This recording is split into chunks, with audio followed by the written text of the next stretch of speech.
इसका अर्थ यह है, हनुमान जी पर सारे व्याख्यान हुए, पर एक अर्थ यह भी हो सकता है सुधीजनों के से जो सुना है कि शायद वो हमारे हृदय के मन मंदिर की भी खोज करते हैं।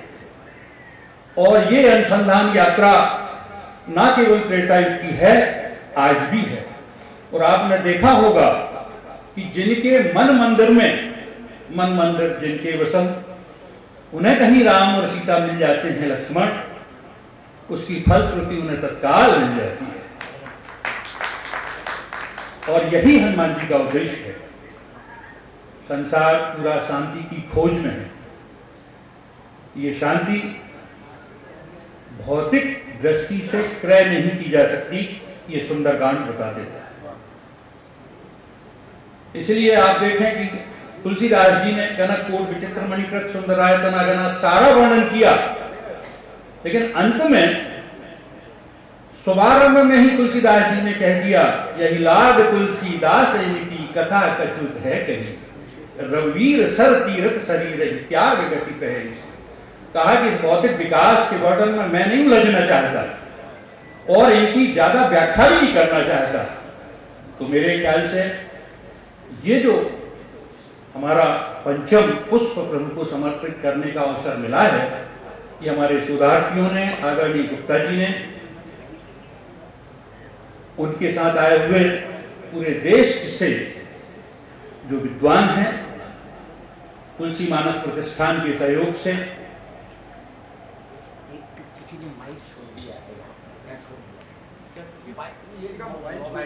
किसी का मोबाइल यहाँ पर है, छूट गया है, और ये है यहीं रखा हुआ है, आप प्राप्त कर लें। और आदरणीय विश्वबंधु जी के सुपुत्र से मुझे थोड़ा संपर्क कर ले यहाँ करके, और जिन्होंने अभी पर्यावरण की थैली वितरित की है, कृपया वे भी यहाँ आ जाएं। उनका नाम मुझे चाहिए। राजेश चंचल जी का है, आ जाएंगे। अच्छा, श्री राजेश चंचल जी का है, वो आ गए हैं, आइए, स्वागत है। और एक बात और अभूतपूर्व उपलब्धि यहाँ की मैं बताना चाहूंगा कि हमारे सभी सम्मानीय पत्रकार बंधुओं ने इस पंचम पुष्प के अधिवेशन को शोधार्थियों पर केंद्रित करके जो प्रकाशित किया है, उसके लिए तो हमारे मिश्र जी अपने आभार प्रदर्शन में धन्यवाद देंगे। मैं उन सब के प्रति भी, उनकी इस नवाचार के प्रति भी, समाचारों के प्रति, और उसका हम एक बहुत बढ़िया एल्बम भी बना रहे हैं। वो एल्बम आपको मिलेगा। एक नई दिशा दी है उन्होंने अपने शोध के माध्यम से।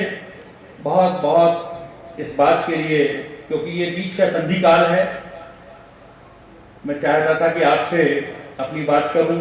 संचालन के तौर पर ज्यादा बातें करना इसलिए औचित्यपूर्ण नहीं होता, क्योंकि क्रम रहता है, समय बहुत कीमती है, और उस कीमती समय को वक्ताओं के माध्यम से ही आप श्रोताओं के सामने आना चाहिए।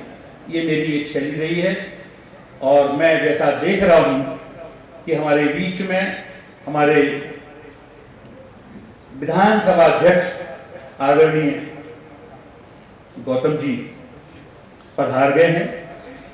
आप न केवल इस लोकतंत्र संस्था के बहुत महत्वपूर्ण प्रतिनिधि हैं, और मैं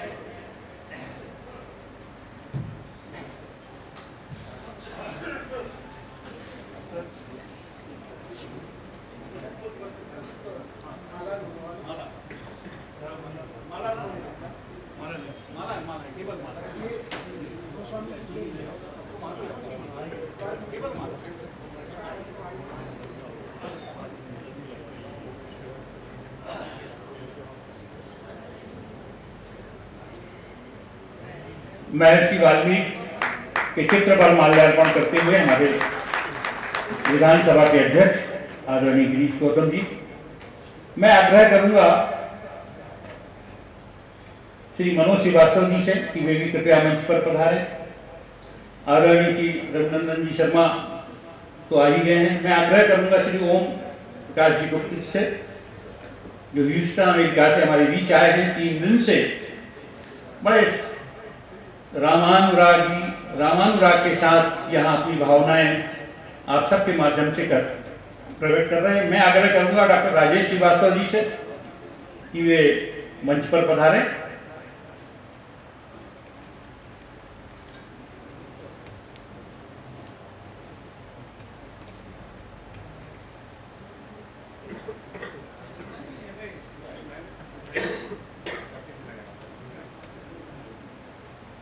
जैसे कि हमारी परंपरा रही है कि हम सर्वप्रथम ईश्वर के स्वरूप सरस्वती जी या वाल्मीकि जी उनका पूजन करते हैं, अपनी भावना अर्पित करते हैं, समर्पित करते हैं। आदरणीय अध्यक्ष जी ने वह वाल्मीकि जी के पुष्पहार अर्पित किया। अब अतिथि देवो भव के रूप में मैं हमारे संस्था के संयोजक श्री राजेंद्र शर्मा जी से अनुरोध करूंगा कि वे आदरणीय विधानसभा अध्यक्ष महोदय का पुष्पहार से स्वागत करें। और आप सबसे अनुरोध है कि इस अवसर पर करतल ध्वनि से आप स्वागत करें। मध्य प्रदेश की विधानसभा के अध्यक्ष श्री गिरीश गौतम जी का स्वागत।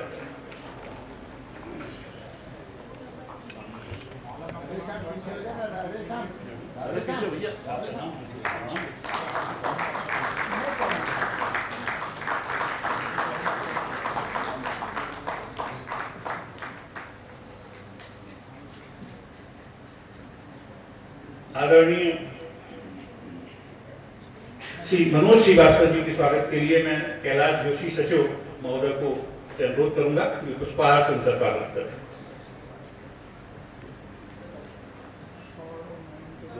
साल और मोमेंटो भी आप साथ साथ प्रदान कर दें ताकि समय। सीमा जी साल मोमेंटो सभी ले आइए श्रीफल। अभी आदरणीय अध्यक्ष जी को नहीं भेज दिया।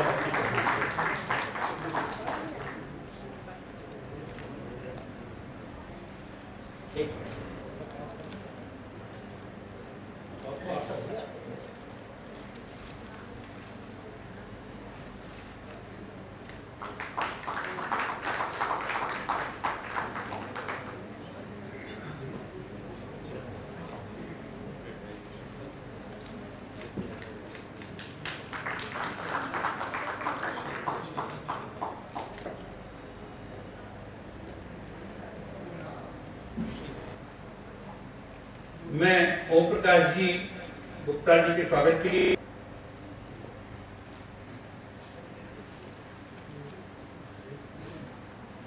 आज आपने एक बहुत अपनी ओर से महत्वपूर्ण काम किया है। जो प्रश्न बने थे उन्हें व्यक्तिगत रूप से जो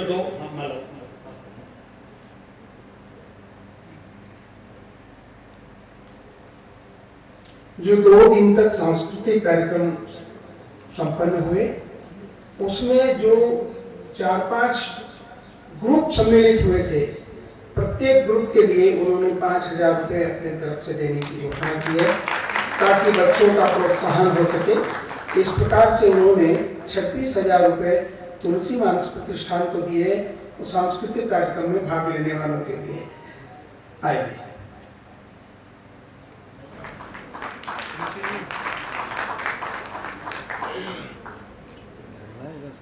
जोशी जी।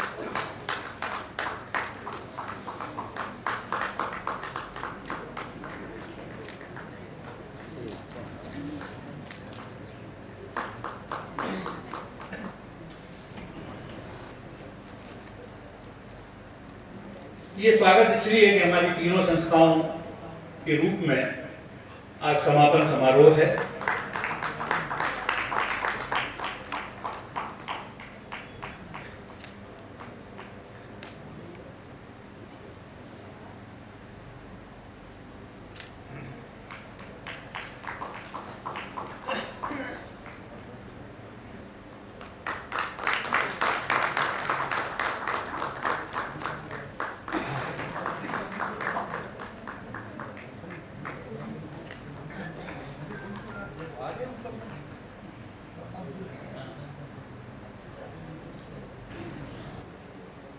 मैं स्वागत सम्मान की बात हमारे कार्याध्यक्ष रघुनंदन जी शर्मा से अनुरोध करूंगा।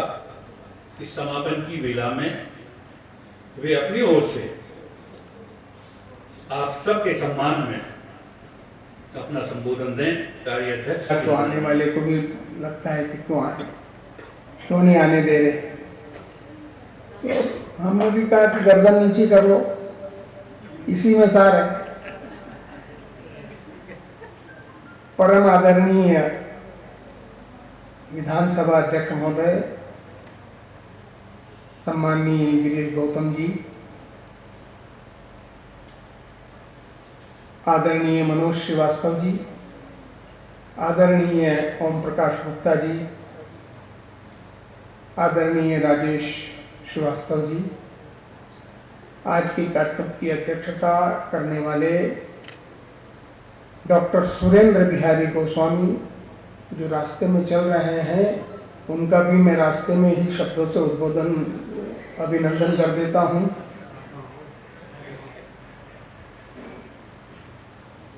आज एक हमारे विशिष्ट अतिथि संस्कृति मंत्री उषा ठाकुर जी हमारे बीच में रहने वाली थी, लेकिन पारिवारिक संकट आकर के कब खड़े हो जाए कुछ कहा नहीं जा सकता। तो उनके भतीजी का स्वास्थ्य एकदम बिगड़ा और उनको एडमिट कराया गया अस्पताल में। तो उन्होंने मुझे फोन पर क्षमा प्रार्थी होते हुए कहा कि मैं हृदय से 3 दिन से इच्छा कर रही थी कि मैं इस विश्व रामायण सम्मेलन में अधिवेशन में उपस्थित रहूं, लेकिन चाहते हुए भी नहीं आ पा रही। ऐसे ही एक प्रमुख वक्ता के रूप में ओपी श्रीवास्तव जी, जिन्होंने रामायण पर अपने 2 अद्भुत ग्रंथ लिखे हैं, उनको गहरा अध्ययन है। उनकी बुआ का निधन कल हो गया, तो उन्होंने भी तो अब 2 व्यक्तित्व यदि हमारे पास ना आए तो उसकी पूर्ति करने वाला ऐसा व्यक्तित्व चाहिए जो दोनों की पूर्ति कर दे। तो हमने मनोज जी से आग्रह किया कि आप हमारे इस सत्र में आपातकालीन विशिष्ट अतिथि के रूप में आप पधारे, और उन्होंने सहर्ष अपनी स्वीकृति दी। वर्षों तक मध्य प्रदेश शासन में संस्कृति विभाग का दायित्व संभालने वाले, और वे केवल संस्कृति सचिव के रूप में या प्रमुख सचिव के रूप में, अतिरिक्त सचिव के रूप में ही नहीं संभालते रहे, बल्कि अपने प्रत्यक्ष जीवन में भी उन्होंने संस्कृति का अनुरक्षण करने के लिए जो विशेष प्रयत्न किए हैं, अध्ययन किया है, स्वाध्याय किया है और साहित्य समाज को उपलब्ध कराया है, ये उनका संस्कृति के लिए विशिष्ट योगदान रहा है। इसलिए उन दोनों की रिक्तता की पूर्ति ऐसा ही व्यक्ति कर सकता था। मैं उनका स्वागत करता हूं, अभिनंदन करता हूं। ओम प्रकाश जी गुप्ता का परिचय पहले दे चुके हैं, और हम सब 2.5 दिन से 3 दिन से उनके मध्य में, उनके व्यवहार, उनकी सारी आयोजना और इसको मूर्त रूप देना अधिवेशन को, और एक एक क्षण का, एक एक पल का ठीक से ध्यान रखना और उसका उपयोग करना। हम देख रहे हैं रामचरित भवन विस्टन के संस्थापक और वर्तमान में भी उसके सर्वे सर्वा हैं। मैं उनका भी हृदय से इस समापन सत्र में स्वागत करता हूं। तालियां बज जाए तो कोई दिक्कत थोड़ी है। वो हाथ जेब में मत रखना, बस और के बाहर रख लो।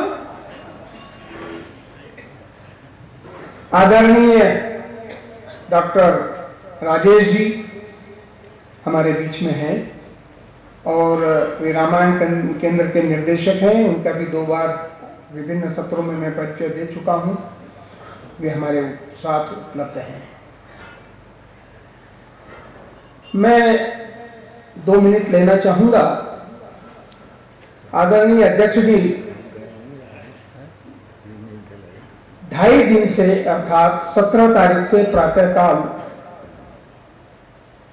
10 बजे से ये कार्यक्रम प्रारंभ हुआ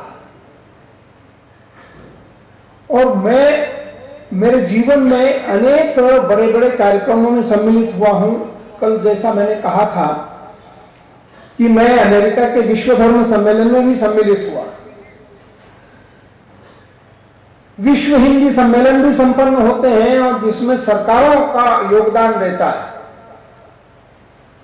लेकिन जो आत्मिक आनंद इस सत्र में आया बिना किसी सरकार के सहयोग के और सहभागिता के, वो अद्भुत था। लगभग 70-80 के करीब रिसर्च पेपर, शोध पत्र लिखने वाले लोगों ने अपना पंजीयन कराया था और उसमें से लगभग 70 लोग यहां पर आए। सभी अपने खर्चे से आए, अपने खर्चे से विभिन्न स्थानों पर ठहरे। हमने और कुछ नहीं किया, केवल उनको ये स्थान उपलब्ध कराया और जैसी टूटी फूटी हम तीनों संस्थाओं से भोजन वगैरह की व्यवस्था हो सकती थी, जो आवश्यक था मानवीय दृष्टि से भी और भारतीय संस्कृति के व्यावहारिक ज्ञान की दृष्टि से भी, उतना स्वागत करने का प्रयत्न हमने किया। और अब ये जो 70 लोग आए, उनको हम जितना समय देना चाहते थे अपना पत्र प्रस्तुत करने के लिए, हम नहीं दे पाए, किंतु फिर भी किसी को 15 मिनट, किसी को 20 मिनट, किसी को 25 मिनट, कोई आधा घंटा ले उड़ा। लेकिन हमने हर एक को समय देने का प्रयत्न किया। ओम जी की अद्भुत रचना थी और इसलिए करीब करीब सबको अवसर मिला। तो जो विचार व्यक्त हुए वह विचार ही हम सबके लिए अद्भुत थे और जो जीवन में दूसरी बार प्राप्त नहीं हो सकते, न पहले न अब आगे। कितना अध्ययन किया होगा, कितना शोध किया होगा रामचरितमानस के ऊपर, रामायण के ऊपर, भगवान राम के जीवन चरित्र के ऊपर, और जो उन्होंने आंखें खोलने वाला, ज्ञान चक्षु को भी खोलने वाला यहाँ वक्तव्य प्रस्तुत किया। हम सब लोगों के लिए ऐसा लग रहा था कि मानो इंद्र पानी की वर्षा नहीं कर रहा है, ज्ञान की वर्षा कर रहा है। तो ये ज्ञान की वर्षा इस हॉल में होती रही और इंद्र ने कहा कि ठीक है, आपने गोवर्धन का ढांचा खड़ा कर लिया अपने ऊपर, तो मैं बाहर ही वर्षा करूंगा। बाहर इंद्र वर्षा करता रहा, यहाँ ज्ञान की वर्षा होती रही। अभी आधे लोग यहाँ उपस्थित हैं जिनका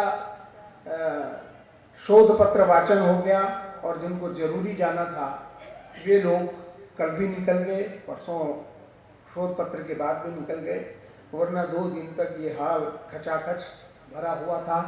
फिर भी कई लोग ऐसे हैं जो जिनका शोध पत्र का वाचन परसों ही हो गया था, कल भी हो गया था।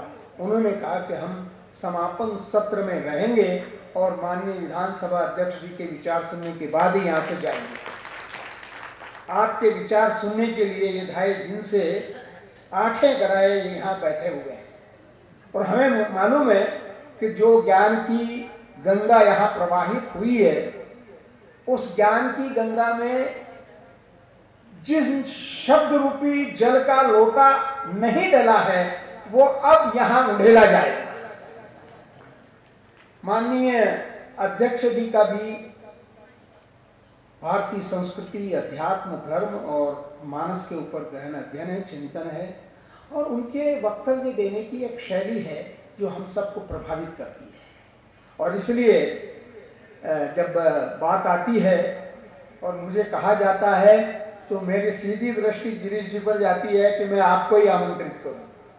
हमको मुख्य अतिथि के लिए क्षमा करना, बड़े बड़े नेता यहाँ भोपाल में और भी हैं, लेकिन आपके ज्ञान के सम्मुख, आपके वक्तृत्व और व्यवहार के सम्मुख सारे बोने लगते हैं।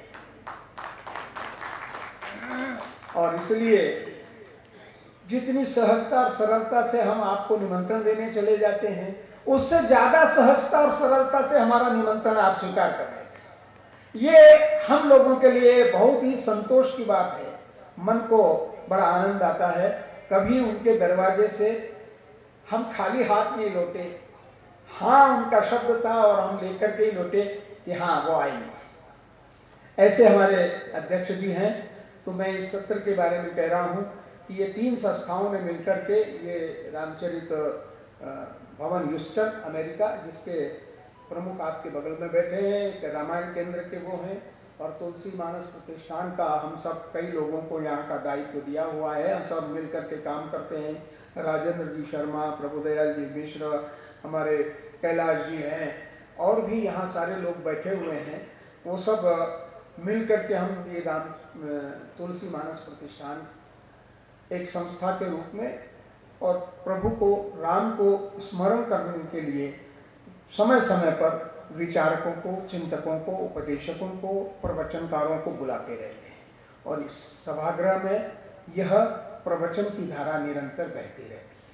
उसी श्रृंखला में यह कार्यक्रम, अद्भुत कार्यक्रम है। अब यहाँ जो बैठे हैं कई लोग और बड़े बड़े पदों पर बैठे हैं, उन्होंने मुझे आकर के कहा कि सरकार करोड़ 2 करोड़ रुपए भी खर्च करती तो इतना ज्ञानवर्धक शोध पत्र प्रस्तुत करने वाला सत्र वो आयोजित नहीं कर सकते थे, इतने लोगों को नहीं बुला सकते थे। लगभग 7 देशों से लोग आए और अपने सभी प्रांतों से आए। यहाँ तक कि तमिल, तेलुगु और कन्नड़ से भी लोग अपने अपनी भाषाओं में रामचरितमानस या रामायण का अध्ययन करके, शोध करके, और वो यहाँ आए हैं और उन्होंने अपने शोध पत्र प्रस्तुत किए हैं। तो ऐसा ये अद्भुत कार्यक्रम था। मैं सोचता हूं कि चूंकि आपकी विधानसभा चल रही थी, नहीं तो मैं तो आपको प्रतिदिन ही बुलाने आ जाता, परंतु वह आपका संवैधानिक दायित्व है, उसका निर्वहन करना भी आवश्यक है। आपकी व्यस्तता को भी मैं जानता हूं, उस व्यस्तता के बावजूद भी आप हमारा निमंत्रण स्वीकार करके यहाँ पधारते हैं। मैं आपका हृदय से अभिनंदन करता हूँ, स्वागत करता हूँ।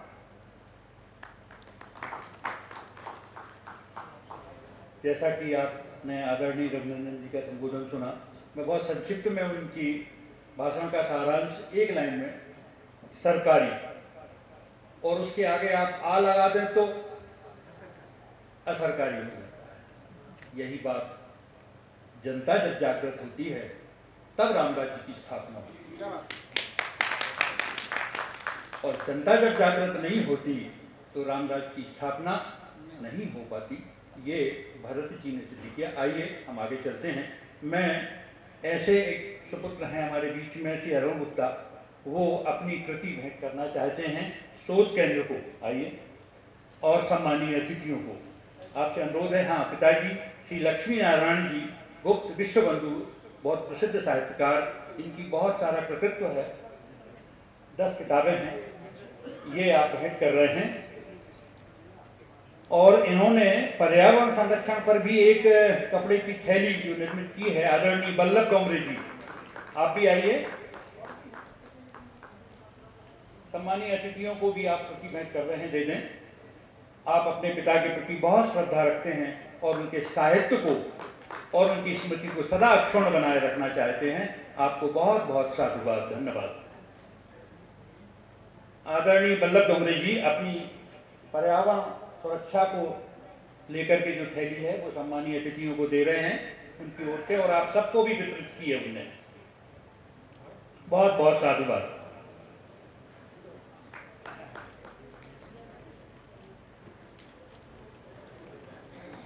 अब मैं चाहूंगा कि हमारा जो ये पूरा तीनों संस्थाओं का जो कार्यक्रम है, तो आदरणीय रघुनंदन जी का संबोधन आपने सुना। अब मैं ओम प्रकाश जी गुप्त जी को भी यहाँ बुलाना चाहता हूँ कि इस समय सीमा को देखते हुए संक्षिप्त रूप में आप अपनी बात यहाँ पर रखें समापन समारोह में, क्योंकि सम्मानीय अतिथि के बारे में भी आपकी भावना है, श्रद्धा है, और वे भी आपसे जानना चाहते हैं। आइए।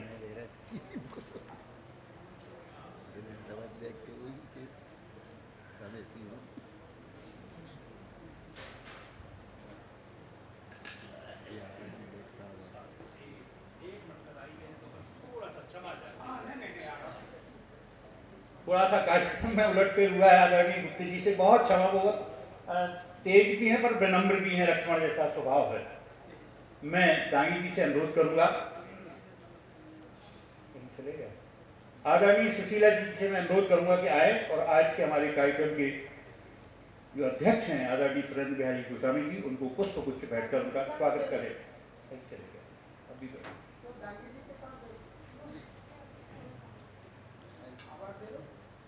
वो भी आ जाएंगे। श्री दांगी जी बाहर हों तो कृपया भीतर पधारें।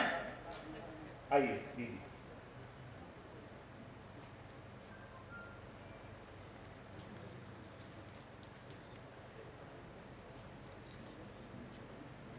चलिए करतल ध्वनि से आप स्वागत करेंगे।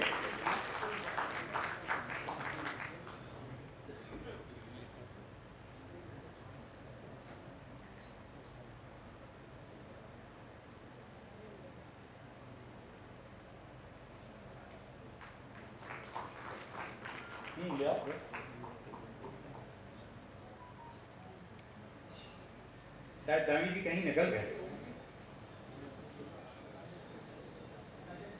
आप भी आ जाइए सभी अतिथि।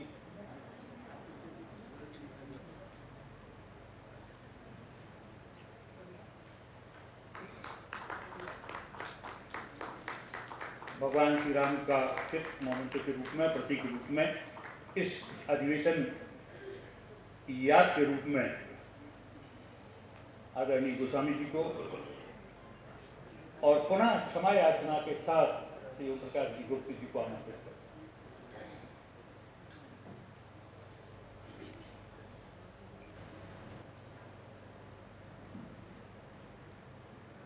एक बार फिर से हो जाए। जय श्री राम, जय श्री राम।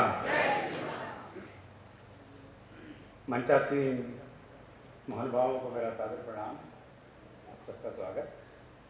कॉन्फ्रेंस में आए सभी मित्रों का पुनः स्वागत, पुनः धन्यवाद कि आप 3 दिनों से इस कॉन्फ्रेंस में जमे हुए हैं, रुके हुए हैं और अभी भी नॉट आउट है। तो ये तो बड़े आनंद की बात है। मुझे भी नहीं लग रहा था कि समापन समारोह में इतने लोग रुक पाएंगे, तो वह आपका चमत्कार है। तो बहुत बहुत धन्यवाद। मुझे ने बताया कि अपनी बात बिल्कुल छोटे में कहूँ, मेरे पास कुछ कहने को है ही नहीं। मेरा नाम भी छोटा है, काम भी छोटा है, पर मैं एक कविता से एक बात करता हूँ। आपको लगेगा कि इसमें कुछ शराब वराब पिए कि क्या कह रहा है, तो सुनिएगा। आपने एक सुनी होगी, साकी पिला दे, सुना है?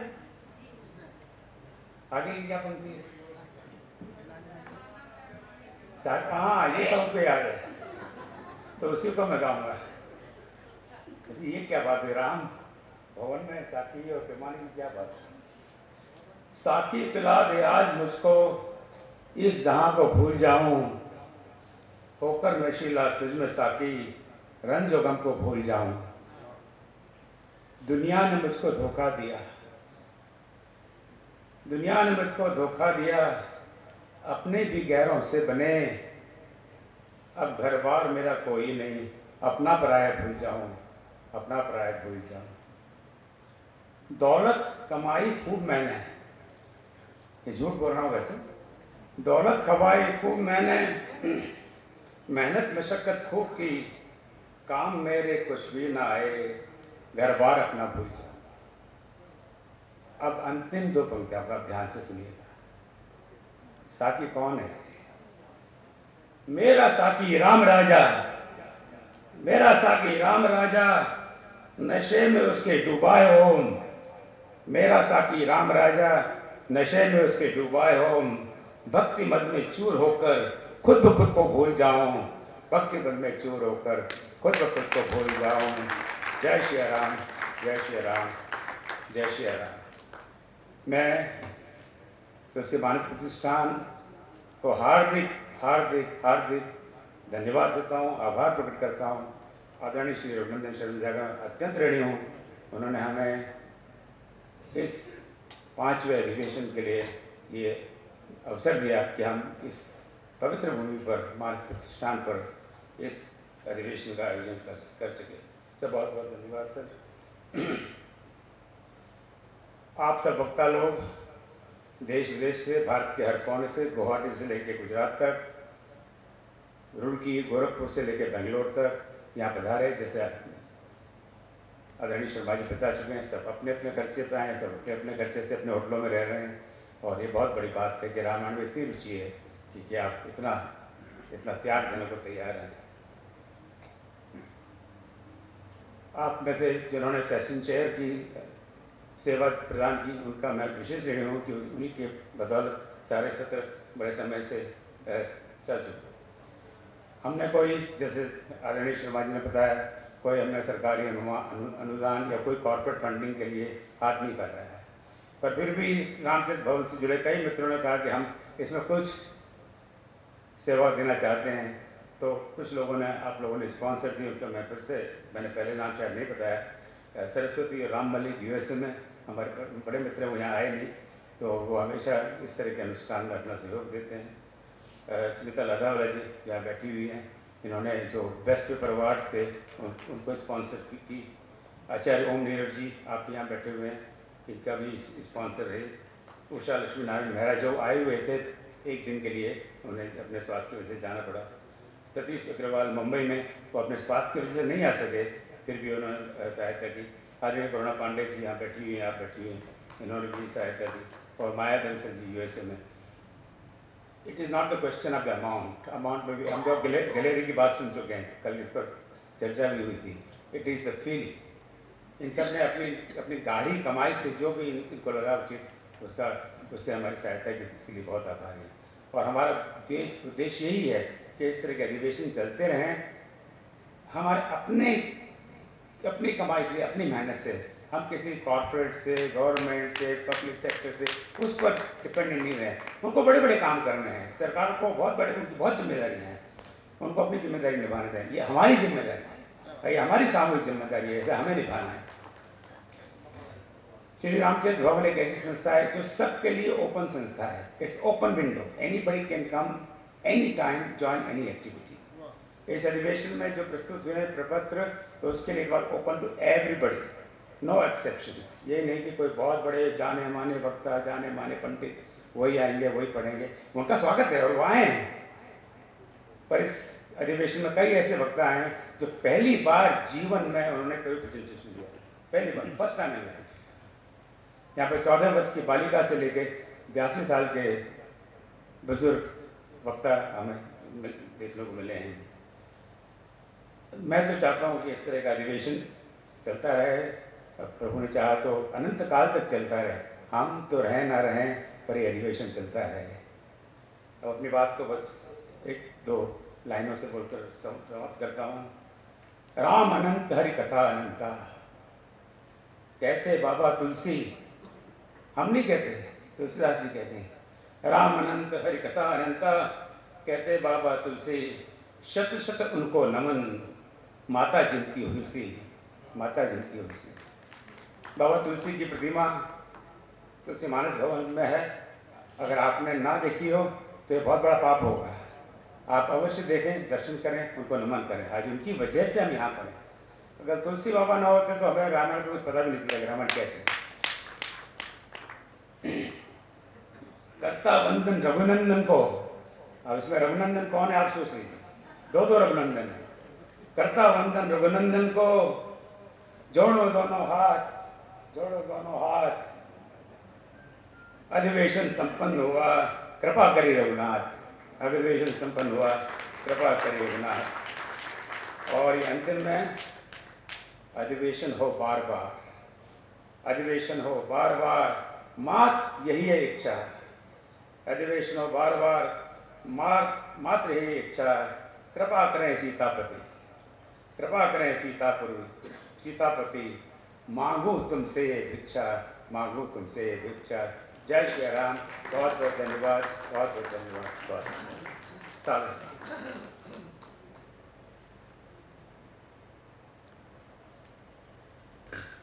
बहुत सही बात आदरणीय ओम प्रकाश जी ने कही, गुप्त जी ने। हरि अनंत हरि कथा अनंता, और तुलसी जी तो यही कहते हैं, राम अनंत अनंत गुण, अमित कथा विस्तार। सुनी आश्चर्य न मानी हैं जिनके विमल विचार। बस विचार यदि विमल हो, निर्मल हो, तो आश्चर्य की कहीं कोई बात नहीं। इस तरह के कार्यक्रम, शोध, विचार चलते ही रहेंगे। अभी जिन्होंने काकभुजुंडी रामायण पर अपना शोध, अपना व्याख्यान प्रस्तुत किया, और हमारी आयोजन संस्था जो कार्यक्रम हुआ उसके तीसरे स्तंभ के रूप में डॉक्टर राजेश श्रीवास्तव हमारे बीच उपस्थित हैं, उनकी भी भावना आप सबके प्रति कृतज्ञता की है। आदरणीय अध्यक्ष जी, आदरणीय हमारे विशिष्ट मुख्य अतिथि विधानसभा के अध्यक्ष, उनके प्रति भी मैं उन्हें बहुत आदर सम्मान के साथ बुलाता हूँ।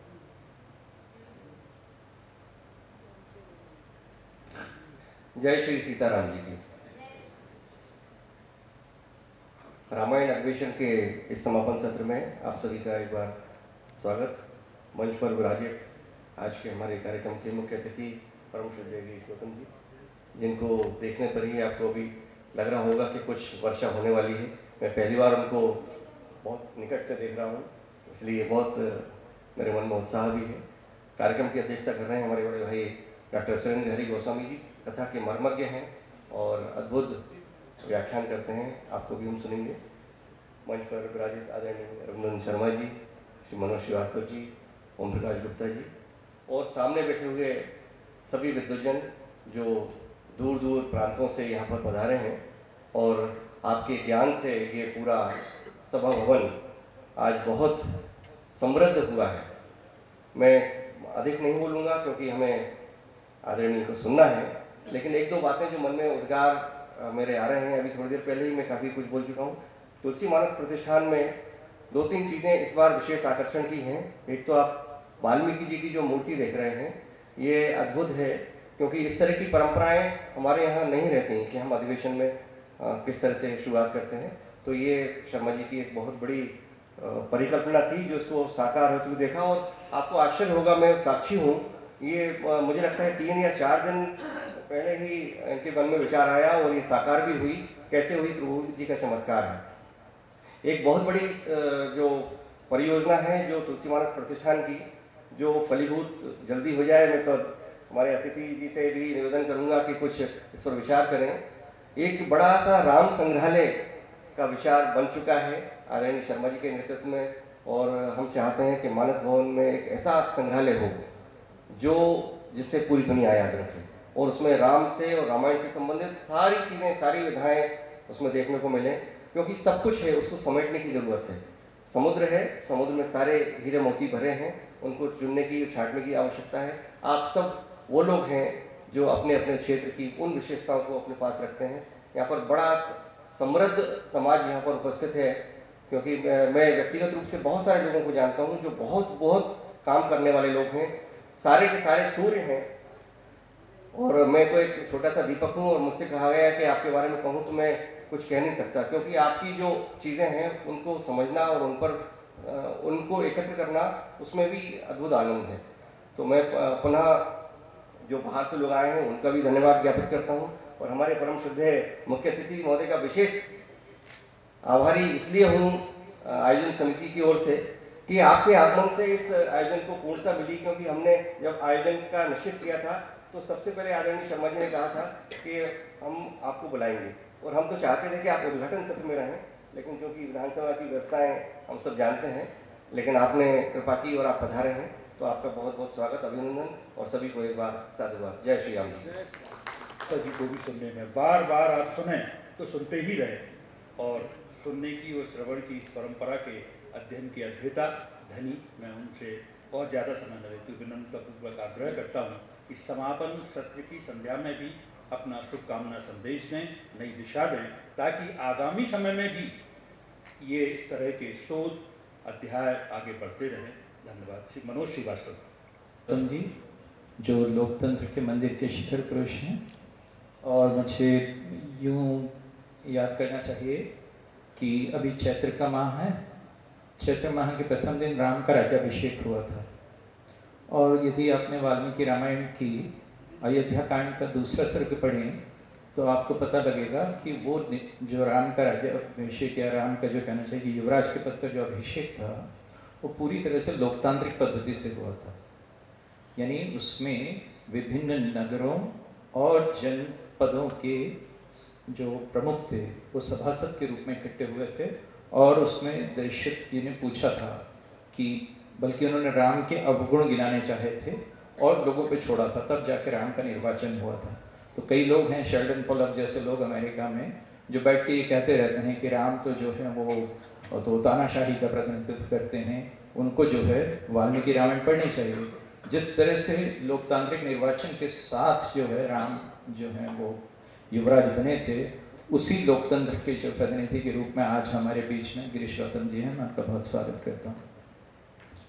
मैं सुरेश हरि गोस्वामी जी, जो कि मैं उनकी नित्य संगति में हूँ इन दिनों हिंदी भवन में, तो उनका भी स्वागत करता हूँ। और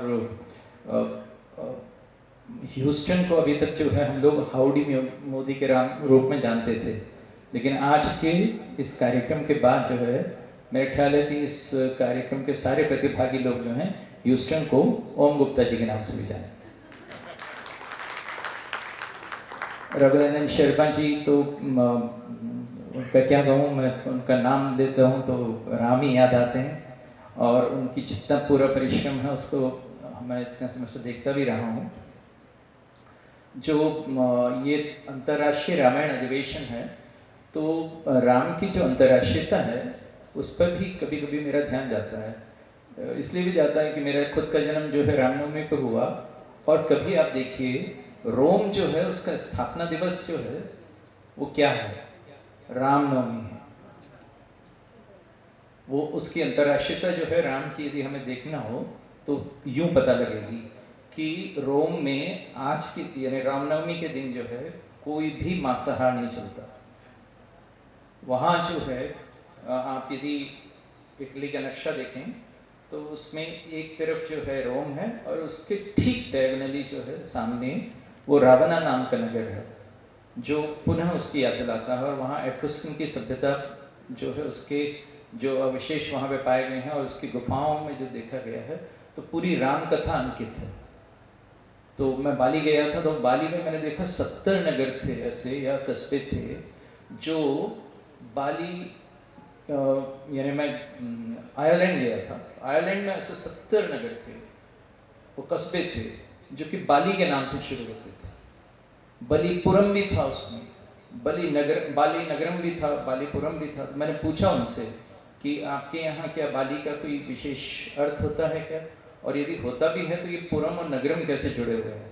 तो राम के ऐसे स्मरण जो है पूरे दुनिया भर में दिखते हैं। इसलिए राम की जो अंतर्राष्ट्रीय अधिवेशन है इस रूप में मुझे महत्वपूर्ण लगता है कि न केवल बृहत्तर भारत में, जिसको हम ग्रेटर इंडिया कहते हैं, और जिसकी मैंने संस्कृति विभाग के प्रमुख सचिव के रूप में अंतर्राष्ट्रीय रामायण जो है रामलीला मेला करवाया था, तो उसमें सब लोगों को बुलाया भी था। उनकी ही बात नहीं, इस तरफ भी देखेंगे दक्षिण अमेरिका तरफ या लैटिन अमेरिका तरफ, तो इतने मंदिर निकल रहे हैं जो कि राम के मंदिर हैं। तो उस अंतर्राष्ट्रीयता को ध्यान में हम लोगों को रखना चाहिए कि राम की जब हम बात कर रहे हैं तो किसी काल्पनिक पुरुष की बात नहीं कर रहे हैं। रामायण जो है वो एक पारिवारिक दस्तावेज की तरह अधिकतर भारतीय घरों में रहता है। रामायण रहता है, रामचरितमानस रहता है, और नहीं तो जो है आज जो राजेश श्रीवास्तव जी बता रहे थे और मेरे साथी हैं, इतने सारी जो भारत की विभिन्न भाषाओं में रामायण है, उस रूप में किसी न किसी रूप में राम कथा जो है हमें साथ रहती है। उनका टेक्स्ट है अलग अलग, लेकिन जो उसे पढ़ने बैठता है महत्वपूर्ण ये है कि उसका कॉन्टेक्स्ट अलग है, टेक्स्ट की ही बात नहीं है। और इसके लिए जो रामायण की जो अर्थ निष्पत्ति है उसकी संदर्भ संवेदनशीलता का एक अपना फंक्शन है। और मैं देखता हूँ कि जैसे किसी के जीवन में यदि कोई ऐसी परिस्थितियाँ आती हैं कि जहाँ वो किसी नैतिक संकट से गुजर रहा हो, तो जो है इस कांड की पंक्तियों में और इस कहना चाहिए कि रामायण या रामचरितमानस की पंक्तियों में ऐसी चीज़ें हैं जो उसको एक तरह का नैतिक डायरेक्शन देती हैं। और अभी मैंने देखा कि जो एक पुस्तक यहाँ पर हम लोगों को दी गई, वो पुस्तक भी जो है वो रामचरितमानस के जो है नैतिक अर्थ के बारे में बताती है, जो ट्रोपोलॉजिकल मीनिंग है उसके बारे में बताती है। और वो अर्थ किसी राजसत्ता के लिए भी उतना ही उपयोगी है जितना कि किसी पारिवारिक दुविधा में फंसे हुए व्यक्ति के लिए। तो ये रूपकात्मक अर्थ जो हैं रामकथा के, जो एलिगोरिकल मीनिंग है वो भी उतने ही महत्वपूर्ण है। हमारे आस्था की गहरी घाटियों में वो वैसे ही गूंजते रहते हैं जैसे कि किसी मंदिर में जो है घंटी बजाने पर उसकी आवाज़ जो है बहुत दूर तक देर तक गूंजती रहती है। लेकिन समाज और मंदिर से भी कहीं दूर यदि कोई शुद्ध बुद्ध आत्मा है तो उसके लिए भी जो है रामचरितमानस का, रामायण का, रामकथा का एक आध्यात्मिक अभिप्राय है, एक एनालॉजिकल मीनिंग है, और वो मीनिंग जो है भी उतना ही महत्वपूर्ण है। और इन सबको खंड खंड करके देखने के बजाय एक साथ देखने की कोशिश हमें करनी चाहिए। और उस रूप से देखें तो इतने सारे जो संदर्भ हमें समझ में आते हैं जब हम राम कथा की बात करते हैं कि सुंदरकांड में जैसे हनुमान की भूख का प्रसंग आता है ना, तो वो भूख जो है उस प्रसंग को जरा ध्यान से देखिए, वाल्मीकि रामायण में कहीं उसका उल्लेख नहीं है। वो क्यों उल्लेख करते हैं? तुलसी अपने समय में वो देख रहे थे किस तरह से एक सत्ता ने आकर जो है डिप्राइवेशन के वंचित करने की स्थिति निर्मित की थी, किस तरह से जो है भारत में जहाँ पे कभी अकाल नहीं पड़ते थे, अकाल पड़ने शुरू हुए थे। तो सुंदरकांड में जो हनुमान की भूख का प्रसंग है वो कहीं उस चीज़ का है। और वो जो हंगर रिवोल्ट बाद में जो है आधुनिक युग में हम लोग देखते हैं यूरोप में और दुनिया भर के दूसरे देशों में घटते हुए, उसका कहीं बीच जो है उसमें है, वो साधारण टंटा नहीं है जो वो लड़ाई मोल ले लेते हैं। रावण की मुखापेक्षी सभा जो है उसको देखकर क्या हम कभी अपने आसपास भी देखते हैं कि उसका जवाब जो है तुलसी ने जो वो मुखापेक्षी सभा जो है बताई है, तो वो कहीं अपने समय की राजनीति को भी तो नहीं देख रहे थे तुलसी। जिस विभीषण की आलोचना जो है उसकी तथाकथित देशद्रोह के लिए की जाती है, यदि आज हम नोम चॉम्स्की को देखें, यदि आज हम जो हैं वो देखें हावर्ड जी को, तो तब पता लगता है कि उनके होने का, विभीषण के होने का अर्थ क्या था। यानी नोम चॉम्स्की या हावर्ड जी जैसे अमेरिका में रहते हुए भी अमेरिका की जो मानवता विरोधी नीतियां हैं उसका प्रतिवाद करते रहते हैं, तो उसी तरह से ही रावण जो है सिर्फ परद्रोही नहीं है, भूतद्रोही भी है। ये बात विभीषण भी जो है कह के जाते हैं। तो और जिस तरह से वो विभीषण जो है अपनी जीभ को दांतों के बीच में फंसा हुआ बताते हैं, कभी उसको ध्यान दें, आपको याद आएगा कि किसी तरह की अभिव्यक्ति की स्वतंत्रता पर सेंसरशिप जो है उसका एक उल्लेख जो है वहाँ पर मिलता है। तो ये रामकथा जो है धर्म की सामाजिक लोकेशन स्थापित करने वाली कथा है, और इस रूप में इसका महत्व है, न केवल राम का, इसके हर पात्र का। यानी हनुमान ही जो देखें तो योद्धा सन्यासी जो कहलाते हैं, वॉरियर सेंट्स, उसकी परंपरा के जो हैं आदि पुरुष हैं। तो उनको देखते हुए, और जब रावण जो है यदि कहता है कि ममपुर बसी तपसिन पर प्रीति, कि मेरे नगर में, मेरे राज्य में है, तपस्वियों पर प्रीति करते हो, तो आपको समझ में आता है कि रावण का जो है स्मार्ट सिटी का अपना आइडिया है, और वहाँ तपस्वियों का प्रवर्जन है। वहाँ तो खाओ पियो मौज चढ़ाओ वाली हेडोनिस्ट पॉलिसी जो है वो चलती है, भोगवादी नीति। और ये सब जो ध्वनियाँ हैं जो निकलती हैं राम कथा से, वो महत्वपूर्ण है। एक लघु आदमी का रूप लेकर राम क्यों, हनुमान जो है क्यों लंका में घुस रहे हैं, और वो लघु आदमी जो है, जो अदृश्य है, जो दिखाई नहीं दे रहा है, मसक समान रूप कभी धरी लंका चलो सिमर नर हरि, वो किसी छोटे आदमी का प्रतिनिधित्व करता है क्या? और उसकी वो जो हनुमान जी की जो भूख बताई गई है वो कुछ छोटे आदमी की हंगर है। तो और छोटा आदमी नजर आता ही नहीं है लोगों को। गरीबी तो इनविजिबल मानी ही जाती है, पॉवर्टी हमारे यहाँ पे इनविजिबल पॉवर्टी तो वो है। और ऐसे unbridled power of large corporation जो आज के ज़माने में हैं, वो छोटे आदमी को कहाँ देखते हैं। मेगा बहुराष्ट्रीय कंपनियां हैं, वो चली आ रही हैं। तो कभी मैं महसूस करता हूँ कि तुलसी की कला कितनी ही थी। जब वो जो साधारण तरीके से जब सुंदरकांड में कह रहे हैं, सहसा जो है जैसे ही वो लंका पर आते हैं तो उनकी बोलने की शैली जो है, लिखने की शैली, उनका छंद जो है परिवर्तित होता है। उसकी जो स्वरोन्नति है, कभी उसको पकड़िए आप, कि वो कहते हैं ना कि कनक कोट विचित्र मणि कृत सुंदरायतना घना, तो एकदम जो है उसके स्तरोन्नति के माध्यम से वो शहरी जीवन का जो रश है, उसमें जो भागदौड़ है, जो एक के बाद एक भागे चले जा रहे हैं लोग, उस रश को पकड़ने के लिए वो छंद भी उस तरह का प्रयोग करते हैं। राम कथा में ऐसे अर्थ के अनेक संदर्भ निकलते हैं और इसलिए जो है ये कथा हर युग में जीवित है। ये कथा जो है हर देश में भी जीवित है, हर संदर्भ में भी जीवित है। सबको स्वतंत्रता है कि वो इस राम कथा के विभिन्न अभिप्रायों को अपने अपनी परिस्थितियों में ग्रहण करे, उससे सबक भी ले, उससे दिशा भी ले। आप सभी लोगों को बहुत बहुत प्रणाम, धन्यवाद। संबोधन के बाद हमारे विधानसभा के अध्यक्ष महोदय जी, जिनके आचरण में भी वही बात दिखाई देती है जो श्री राम के चरण में है, मैं उन्हें बहुत आदरपूर्वक आमंत्रित करता हूँ कि वे आएँ और अपने ज्ञान से, अपने विवेक से हम सबको लाभान्वित करें।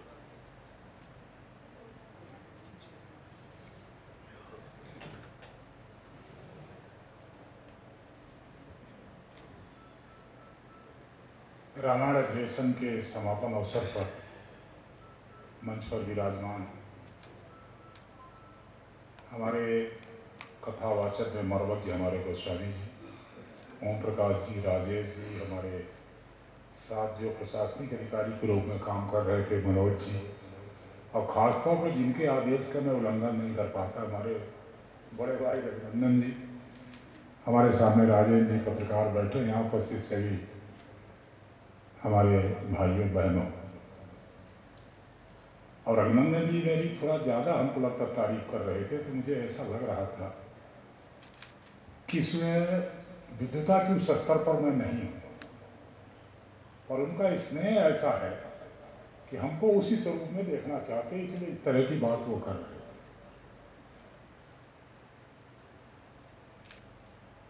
आज की जो परिस्थिति है, अभी तो शोध पत्र पढ़े गए, रिसर्च पढ़े गए, तमाम सारी चीजें हो रही हैं। कई चीजों को देखने की आवश्यकता है और इसलिए शोध की आवश्यकता है, इसलिए रामायण सम्मेलनों की आवश्यकता है, इस रामायण अधिवेशनों की आवश्यकता है कि आज कई लोग, कई विचार के लोग आज हमारे मानस पर हमला कर रहे हैं, हमारे राम पर हमला कर रहे हैं, हमारे धर्म पर हमला कर रहे हैं, और तरह तरह से वो प्रयास इस बात का कर रहे हैं कि हमारी आस्था पर, हमारा विश्वास डगमगा जाए। तो हमारे रामायण के शोधों से, आपके रिसर्च से इस बात को प्रमाणित करना है कि जो हमारे आस्था पर एक तरह से प्रहार कर रहे हैं और हमारे उस पिलर को चोट पहुंचाने का काम कर रहे हैं, तो इस तरह के तमाम शोध से, रिसर्च से, अधिवेशनों से उसको बार बार हम फिर से उससे मजबूती से खड़ा करने का काम करें। इसलिए रघुनंदन जी ने किया, मैं आपको धन्यवाद करना चाहता हूं। आज चुनौती देते हुए लोग घूम रहे हैं। अभी 3-4 महीने पहले से एक बड़ा एपिसोड हो रहा है। हमारे भगवान वाल्मीकि ने जब रामायण लिखा, ये आप लोग जाते हो, मेरा उतना अध्ययन नहीं है, मैं तो एक अनुभव से सुन करके, आप सबको सुन करके ही एक विचार बनाता हूं। वो रामायण का जो उनकी रचना है, राम के समकालीन है, क्योंकि सीता जी ने जाकर के वहीं पनाह ली, लव उसका जन्म हुआ, इसके लिए वो समकालीन है।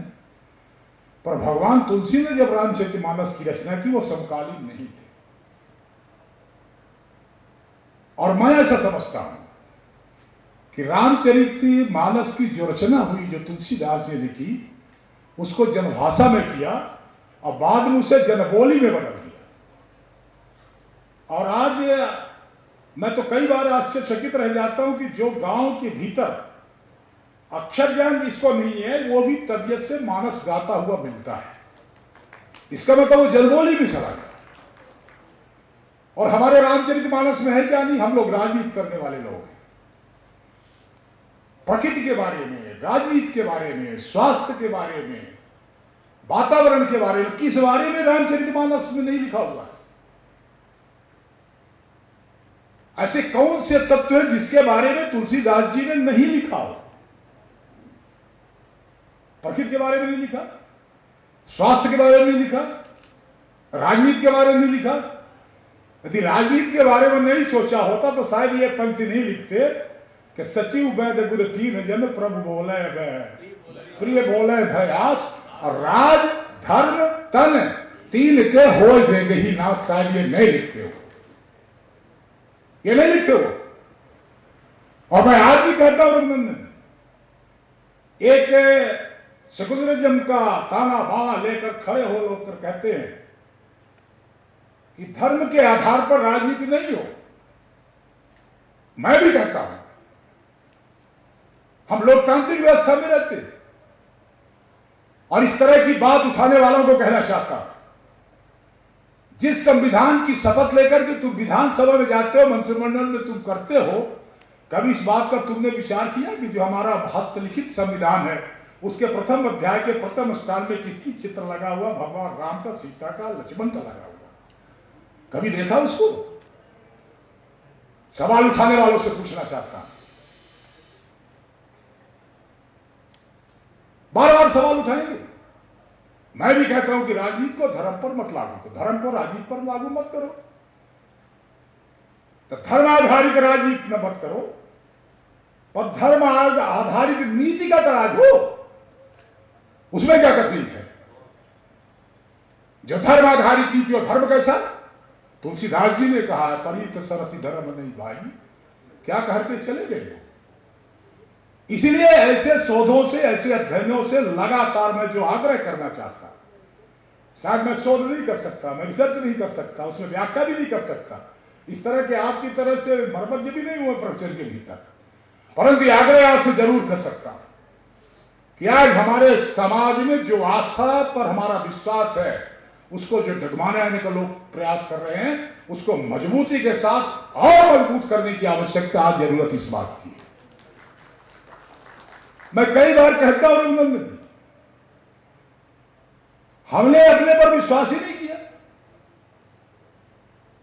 हमने विश्वास किया होता तो हवाई जहाज हमारा होता,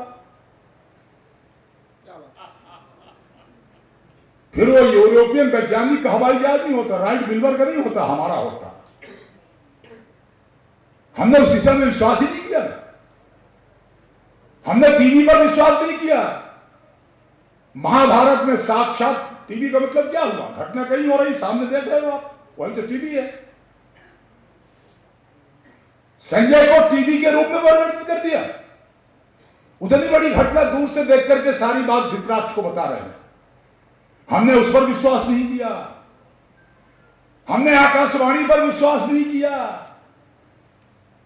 हमारे सारे धर्मों में लिखा हुआ, हमारे सारे चीजों में लिखा हुआ, तो हमने अपने ऊपर विश्वास ही नहीं किया। और उनने विश्वास किया तो खोज करके पेटेंट उनका चलाया, हमारा पेटेंट रह गया, जो हमारा होना चाहिए था वही नहीं। इसीलिए इसी तरह का लगातार समाज में कुछ लोग राजनीति करने वाले कई वजहों से हमारी आस्था पर, हमारा विश्वास डगमगाने का काम करना चाहते हैं, कर रहे हैं। मैं आपसे आग्रह करता हूं कि एक बार उस विश्वास को, उस आस्था के विश्वास को और मजबूत रखने की आवश्यकता मैं आपसे आग्रह करना चाहता हूं, आपसे आग्रह करता हूं। क्यों हम डगमगाते अपने विश्वास पर, अपनी आस्था पर? क्यों हम ही प्रश्न चिन्ह करते हैं, अरे ऐसे हुआ रहा होगा कि ना हुआ रहा होगा, कहीं काल्पनिक तो नहीं है, कहीं ऐसा नहीं है कि साहित्य की रचना के आधार पर उसको लिख दिया गया हो, ऐसा करके लिख दिया हो। क्या ये सही नहीं है? तुलसीदास जी जब लिखते हैं कि का वर्षा जब कृषि सुखाने, आज वास्तविकता नहीं है। यानी फसल सूख जाए तो पानी बरसने का औचित्य क्या है, या उन पेड़ों में पानी देने का औचित्य क्या है? इन सारी चीजों पर हमने विश्वास नहीं किया। पर मैं धन्य तुलसी के उस रामचरितमानस को करता, पूरे देश के पैमाने पर ही नहीं, पूरे दुनिया के पैमाने पर लोगों में जागृत और हमारे राम की उस आस्था के प्रति विश्वास को मजबूत करने का काम किया। इसलिए हमारे लिए बहुत बड़ी बात है। यार ह्यूस्टन से जो ओम प्रकाश जी आए, हमारे थाईलैंड में रामलीला होती है, कंबोडिया में रामलीला होती है, कितने देशों में रामलीला होती है, उनका विश्वास राम पर है, उनका विश्वास राम के उस स्वरूप पर की आस्था पर उनका विश्वास है।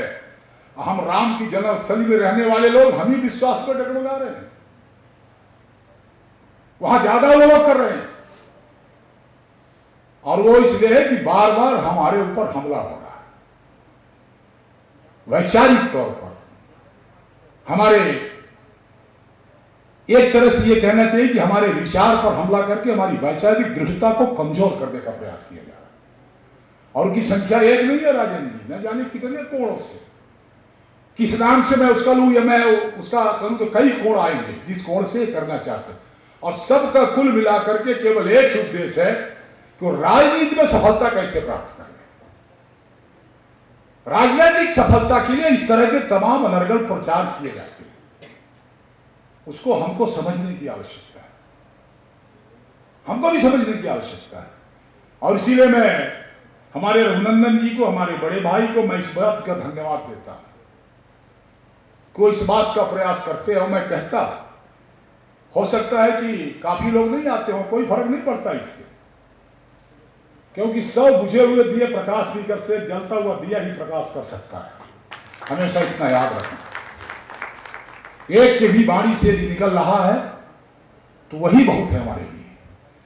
इसलिए ऐसे अवसर पर मैं उन तमाम जो बाहर से आए उनका भी इस मध्य प्रदेश की धरती पर उनके शुभागमन पर उनको नमन करता हूं, प्रणाम करता हूं, उनको स्वागत करता हूं मध्य प्रदेश की जनता की ओर से।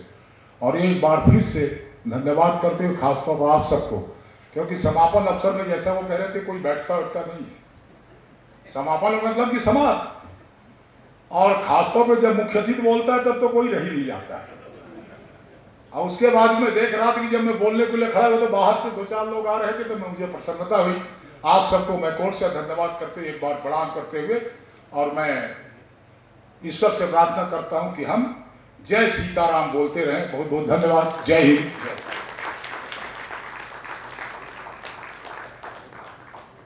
आदरणीय अध्यक्ष जी का जो उद्बोधन है महत्वपूर्ण विधानसभा अध्यक्ष महोदय का, लगता है कि हम चित्रकूट चिंतन की ओर चल रहे हैं, और निश्चित आपके जो विचार हैं, बाधा तो राम राज्य में अयोध्या में भी आ गई थी, पर चित्रकूट चिंतन के बाद एक बहुत महत्वपूर्ण संकेत, एक चौपाई सरस्वती जी के बारे में वहाँ लिखा है, जो साधक पढ़ते हैं, बोले जैसे ही भरत जी ने चरण पादुकाएं सिर पर रख ली, वहाँ गोस्वामी जी ने एक संकेत दे दिया, बोले अब क्या, बोले अस कई सारद गई विधि लोग।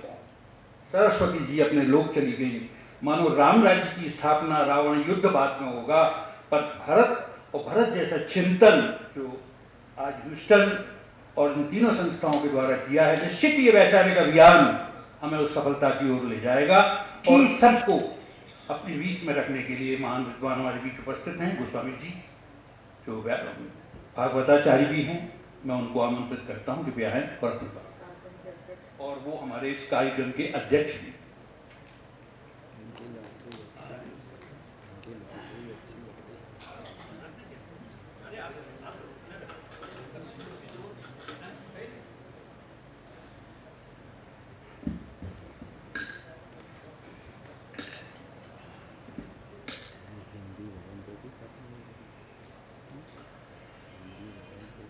परम आदरणीय मंच और आज के कार्यक्रम के मुख्य अतिथि आदरणीय वीरेश गौतम जी, पाश्चात्य प्रक्रियाओं से पाश्चात्य देशों में विश्व क्षितिज पर राम के ओंकार स्वरूप को प्रकाशित कर रहे ओम प्रकाश जी, मेरे आत्मीय मित्र मनोज जी, परम आदरणीय मेरे मार्गदर्शक रघुनंदन शर्मा जी, आदरणीय राजेंद्र शर्मा जी, आदरणीय वेद मूर्ति मिश्र जी, जोशी जी, रॉबर्ट जी, आप सबका संबल मुझे चाहिए आज अध्यक्ष रूप में कुछ बोलने के पहले, क्योंकि सभी ऋषिवत यहाँ बैठे हुए हैं। आप देख रहे हैं कि अभी आप जिनको सुन रहे थे मुझे ऐसा लग रहा था कि ऋषि गौतम का तेज उनकी वाणी में उभर कर आ रहा है। जब मैं मनोज जी को सुन रहा था तो ऐसा लग रहा था कि वो अपनी कल्पनाओं की उड़ान में कहाँ कहाँ से दौड़ते हैं, अपने नाम को सार्थक कर रहे थे। ओम प्रकाश जी तो ओम का अकार उकार मकार की व्याख्या को साथ में लिए हुए थे, लेकिन हमारे बीच एक ऐसे अनंत हृदय में रघुपति को धारण करने वाले व्यक्तित्व हैं ऋषियों के इस समूह में, जो वैसे तो शांत हैं। उनमें वशिष्ठ दिखते हैं, उनमें वाल्मीकि भी दिखते हैं, उनमें कभी वेदव्यास जी भी आ जाते हैं, भरद्वाज जी भी आ जाते हैं, क्योंकि वो उपनिषदों की मीमांसा भी करते हैं, लेकिन कभी कभी वो दुर्वासा भी हो जाते हैं। और ख़ासकर आज मैं सबसे क्षम्य प्रार्थी हूँ, क्योंकि मुझे आज समय की सूचना 3:15 पर थी और उनका लगभग ललकारने वाला फ़ोन मेरे पास पहुँचा कि आप पहुँचे नहीं, आपको दिन भर से रहना चाहिए था। तो आप सबका संबल चाहिए कि वो मानसिक रूप से मुझे क्षमा कर दें, भौतिक रूप से तो हम निपटते रहेंगे परस्पर रूप से, ऐसा मेरा अनुग्रह है। और उसके साथ में अपनी कुछ विशेष बात आपसे कहना चाहता हूँ। हम लोग लगातार 3 दिनों तक यहाँ मानस मंथन करते रहे। प्रत्येक चित्र में विद्यमान, जैसे मैं नाम की व्याख्या कर रहा हूँ अलग अलग लोगों की, वैसे हम उनका मंथन करते रहे जिनके नाम से ही सार्थकता हो जाती है। इसलिए तो व्यक्ति को कहते हैं जीवन भर भले चाहे कह पाओ न कह पाओ, मरते मरते जो है राम का अभ्यास कर लो, रचना को ऐसी बना लो कि वो कम से कम अपने उत्तरार्ध में राम कह ले। वो कह पाए न कह पाए, उनके जाने के बाद लोग कहते हुए जाते हैं कि राम नाम सत्य है, सत्य बोलो गत्य है, ताकि ये संदेश विद्यमान रहे। मैं अपने 109 वर्षीय पिताश्री जो ब्रह्मलीन हो गए हैं और मेरे गुरु भी हैं, उनसे ही मैंने दीक्षा प्राप्त की है। तो मैंने उनसे पूछा कि ये राम नाम सत्य क्यों है? ये राम नाम की सत्यता, सत्य और राम क्या 2 अलग अलग व्यक्तित्व हो गए कि सत्य किसी और का परिचय है और राम किसी और का परिचय है। तो उन्होंने मुझे बड़ा सुंदर संधि विच्छेद उस समय करके सुनाया था, जब मेरी उम्र बमुश्किल 12 बरस रही होगी। उन्होंने कहा था कि हमारे यहाँ प्रत्येक नाम अर्थपूर्ण होते हैं, क्योंकि जीवन में जितने भी पुरुषार्थ आप करते हैं उन अर्थों को संग्रहित करके नाम सूचकांक में आपका यहाँ रह जाता है।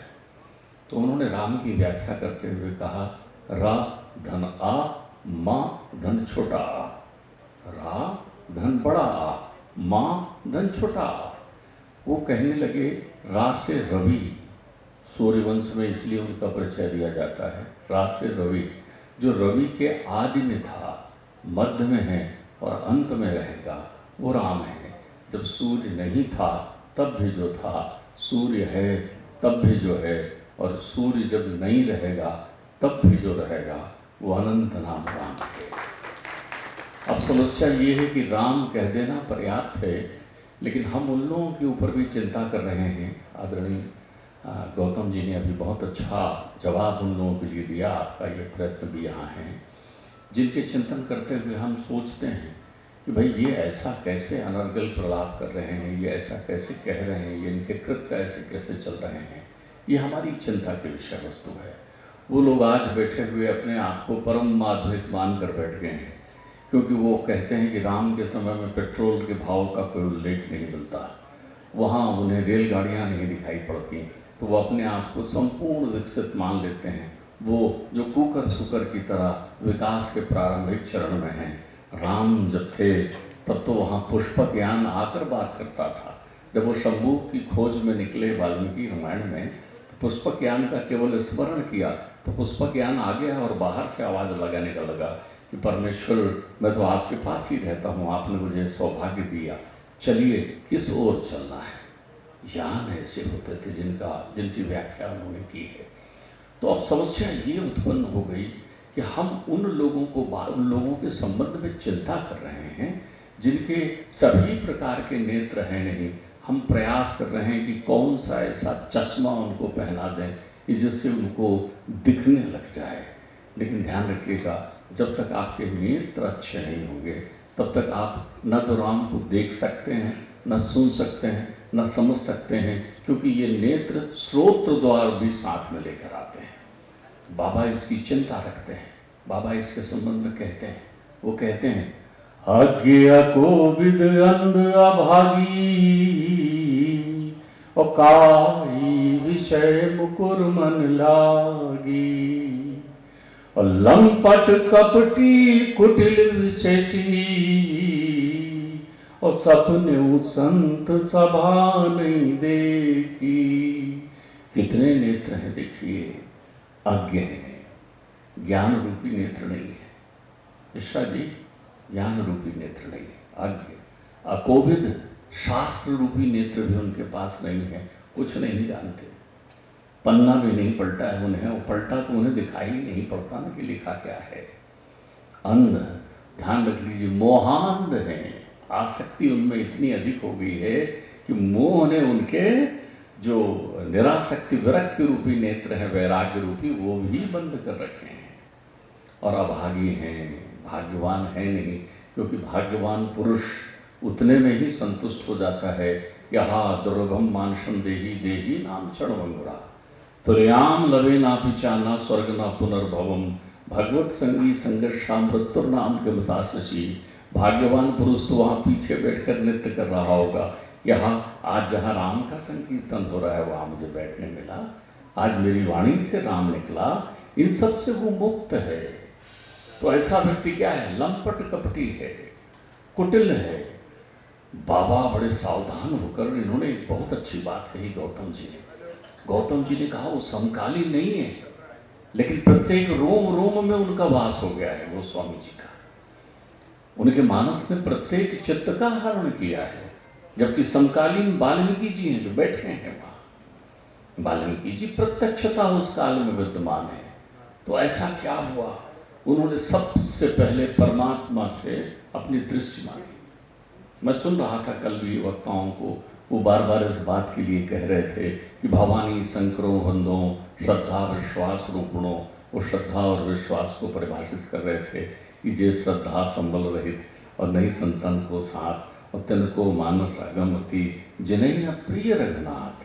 तो वो उस संबलों की बात कर रहे थे, वो कह रहे थे, ध्यान रखिएगा, उनके पास उनका विश्वास तो था बाबा का। विश्वास का अर्थ क्या होता है? पिताश्री कहते थे, विष धन आवास। जहां विषय का आवास हो, अर्थात विषय जहां से निर्मूल हो जाए, वहां विश्वास हो जाता है। विषय हो ही ना, संसार का कोई विषय ना हो। तो वो कहते हैं कि अब भाई नेत्रों में कैसा करें कि वो विषय का वास ही ना हो। तो एक बड़ी सुंदर बात कहते हैं, वो उस चूर्ण बेचने वाले की दुकान में जाते हैं जहाँ एक भस्म मिलती है। वो कहते हैं इस भस्म का अंजन बनाकर लगाइए तो आपकी विवेक रूपी नेत्र जागृत हो जाएगा। बाबा एक सुंदर बात कहते हैं, बाबा कहते हैं गुरुपद रज मृदु मंजुल अंजन और नयन अमीय दृग दोष विभंजन, तेहि कर विमल विलो विवेक विलोचन और बरन्यु राम चरित भवमोचन।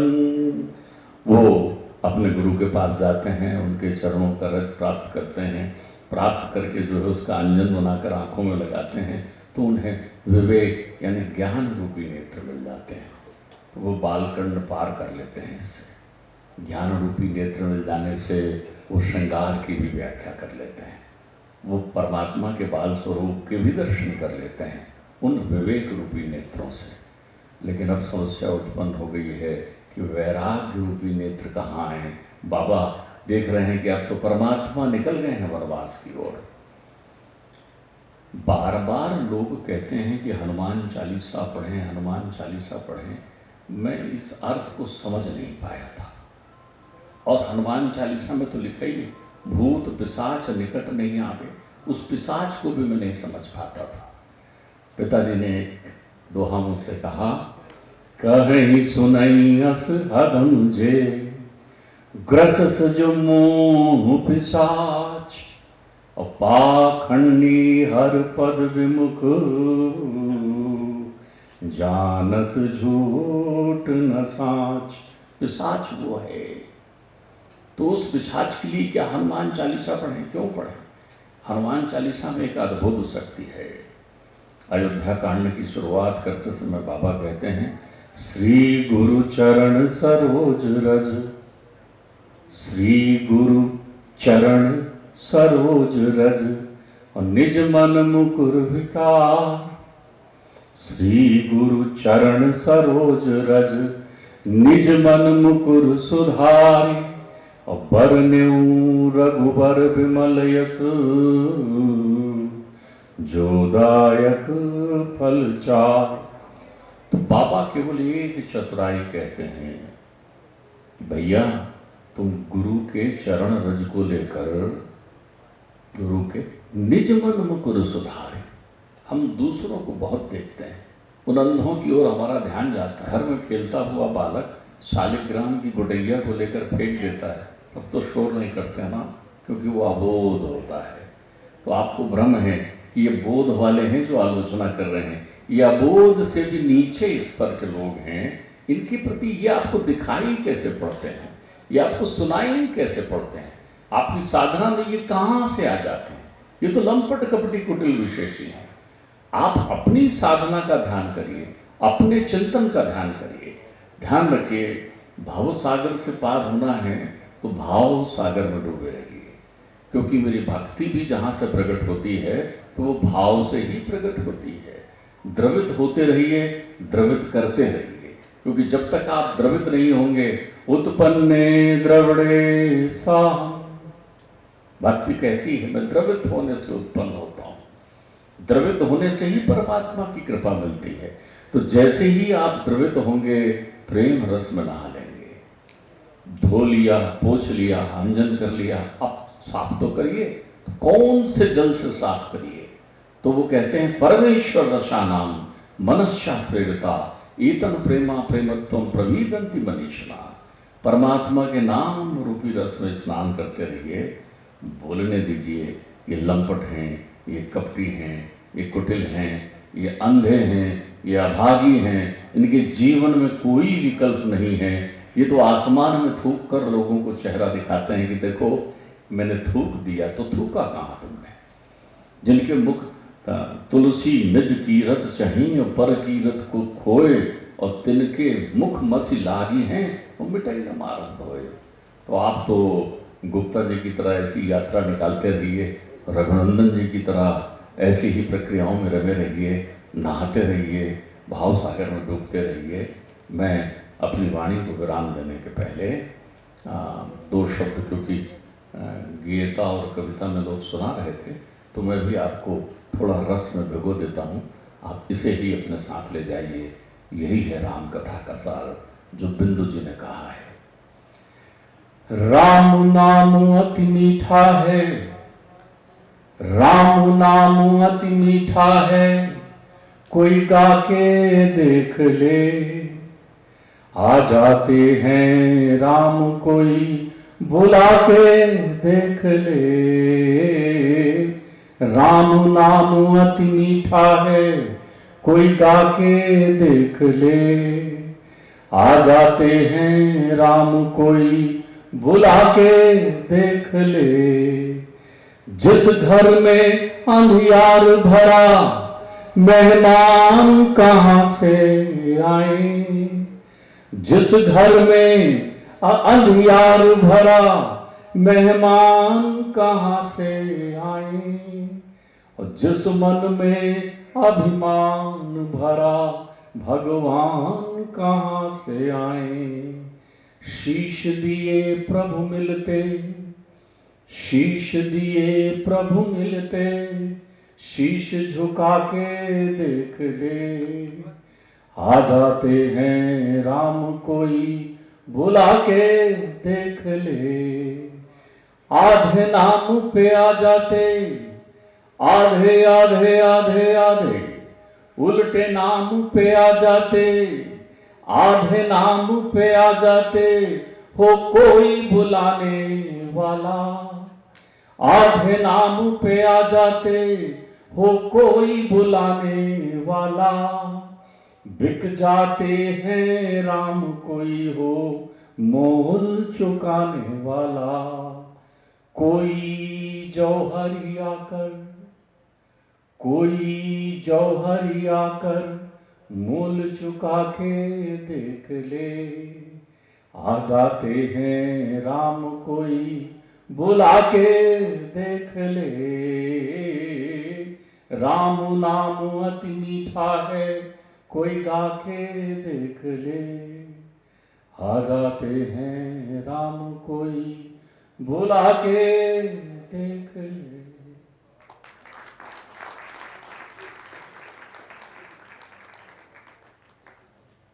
बस आपका हम बहुत थोड़ा समय और लेंगे। आदरणीय मिश्र जी से अनुरोध है कृपया मंच पर पधारें। और मैं अनुभूति शर्मा को बहुत आमंत्रित करता हूँ शीघ्रता से आए, और श्री जयश्री जी सबांगु जी और श्रीमती पूर्णिमा चतुर्वेदी, उनसे भी मेरा अनुरोध है कि कृपया मंच पर आए शीघ्र ही। आप बिराजे आप बिराजे तो कुर्सी पे बैठिए। अरे बैठिए शीघ्रता से। जिनके मैंने नाम लिए कृपया आ जाएं। समय सीमा है। हमारे जो बाहर के अतिथिगण हैं वो उनकी सबकी फ्लाइट और सारे कार्यक्रम उनके सुनिश्चित हैं। हमारा उनका एक एक मिनट कीमती भी है और हमारा भी है। आइए सम्मानीय अतिथियों से अनुरोध है कि वे आदरणीय विधानसभा अध्यक्ष महोदय, हमारे कार्यक्रम के अध्यक्ष महोदय मनोज जी, रघुनंदन जी और राजेश जी, आप सम्मानित करें। जो सांस्कृतिक कार्यक्रम है उसमें सर्वप्रथम श्री जयश्री सबांगी जी कृपया मंच पर जाएं। और ये प्रोत्साहन राशि है जो सूर्य प्रकाश जी जोशी के द्वारा प्रदत्त की गई है।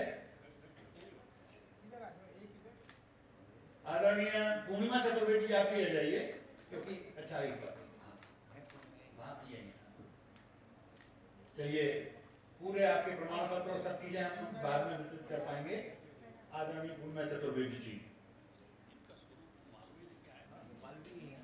और मैं आपको कृपया मंच पर विराजमान हो जाएं पुरस्कार देने के बाद। और मैं आपको बताऊं जिनके सहयोग से, सबके सहयोग से जो कार्यक्रम संपन्न हुआ, उसकी अंतिम पूर्णाहुति यज्ञ की सारस्वत अनुष्ठान की करने जा रहे हैं आदरणीय पीडी मिश्र, जो हमारी पत्रिका के प्रधान संपादक हैं। आइए मिश्र जी।